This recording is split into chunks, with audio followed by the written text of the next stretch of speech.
Many individuals falsely believe that the majority of Catholics at the time of Christopher Columbus's voyages believed the Earth is flat. According to Jeffrey Burton Russell, historian and author of Inventing the Flat Earth, Washington Irving was one of the individuals most responsible for creating this myth. In Irving's book, The Life and Voyages of Christopher Columbus, he invented a fictional account of the Council of Salamanca, in which he portrays Columbus arguing his case for a globe Earth against the churchmen of his time. Irving was a fiction writer. He also wrote Rip Van Winkle and The Legend of Sleepy Hollow. The Catholic Church has never officially taught that the Earth is flat. Pope Leo XIII used the French word for globe in his encyclical Depuis le jour.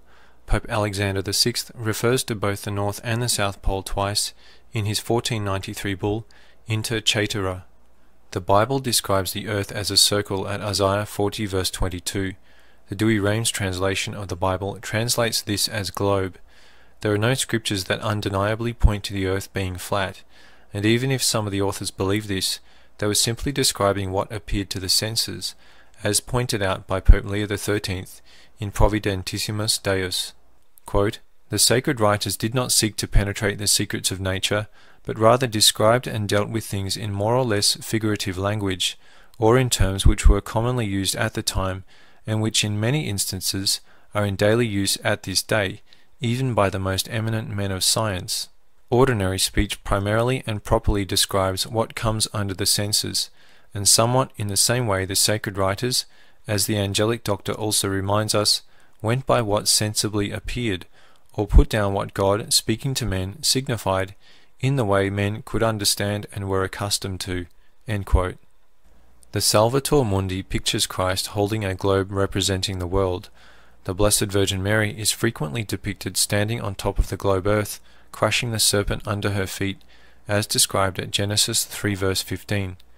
The infant Jesus of Prague is frequently depicted holding a globus cruciger, a globe with a cross on top of it, representing Christ's dominion over the world. The original design for the miraculous medal, according to Father Joseph Dervin, was called the Virgin of the Globe, because it showed Our Lady standing on a globe and holding a globe in her hands. The Blessed Virgin Mary told St. Catherine Labouré that the globe she was holding represents the whole world. Quote, "The ball which you see represents the whole world, especially France, and each person in particular." The problem for some churchmen was not so much the globe shape of the earth, as to whether there was land or people on the other side of the globe. Such people were called Antichthonies, and it was said that they lived in the Antipodes, the regions on the opposite side of the world. St. Augustine said that even if it could be demonstrated scientifically that the earth is a sphere, that it does not follow that there is land or people on the other side of it.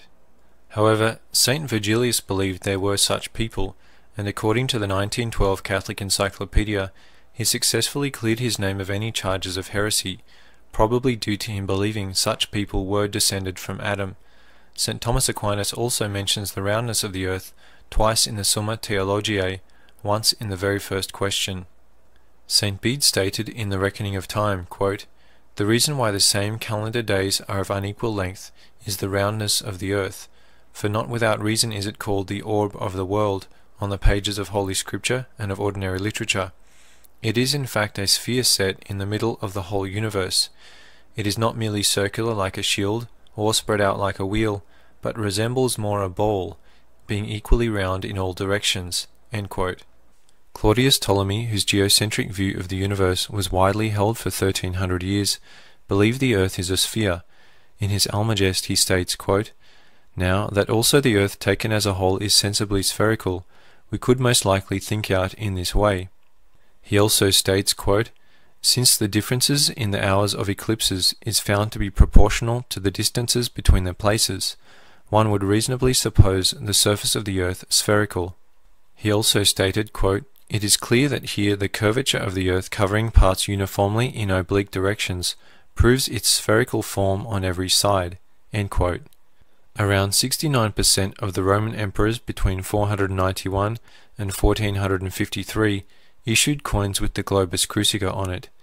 The textbook De Sphera Mundi, meaning the sphere of the world, was widely used in European universities for hundreds of years after its publication in 1230. In spite of some authors attempting to brandish the Catholic religion as being anti-science, the truth is just the opposite. True scientific discoveries magnify the complex order and intelligent design of creation, and thus glorify God.